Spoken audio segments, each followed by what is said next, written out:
Why did the stock market end up green 1.5% on the day Russia finally did invade Ukraine? Markets don't like war. Why would they? If we're shooting at each other rockets and missiles and guns and taking territory from one another, it's going to be really difficult to conduct business and, get oil from one place to another or get stocks from one place to another. It's just not good for business. And the stock market is all about business. War? Bad for the market. This is a perfect textbook example of buy the rumor, sell the news, where the stock market sold off in anticipation of the invasion, and then when it happens, prices do the exact opposite of what seems logical. In this case, Russia going to invade Ukraine is the rumor. The news is saying it. You think Russia is going to invade Ukraine? I mean, they're putting troops at the border.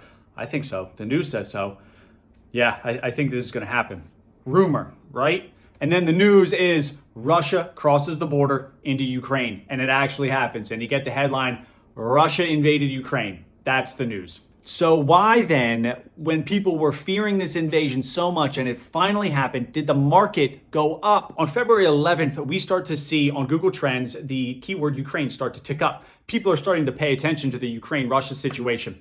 And as they do this, they're going to notice that Russia is putting troops at the border. They're going to look around and be like, this looks like war. I think Russia's going to invade Ukraine. Well, I have stocks. War's not good for the market. This isn't good. What if this escalates into nuclear war? What if Europe gets involved? I should sell my stocks.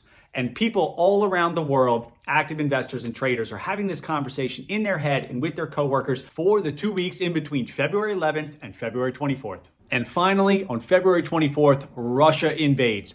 And who's left to sell? Nobody. Everybody's been selling for 2 weeks. In addition to that, you wake up and you go, oh, Russia invaded and the market is down just 3%. I thought this was supposed to be way worse than this.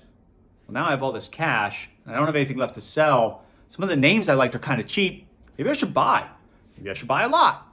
And so money starts to trickle into the market. And the people that were short anticipating Russia going into Ukraine need to close their positions and lock in some profits. And so shorts start buying back stock to cover. This adds some more money into the market. And before you know it, all of this buying pressure leads to us closing the day up 1.5%. And this is a classic textbook, perfect example of a buy the rumor, sell the news type event. So well defined, Russia needs to cross the Ukrainian border and everybody knows when it happens. Therefore, everybody's anticipating it. And when it does happen, all of the news is priced into the market.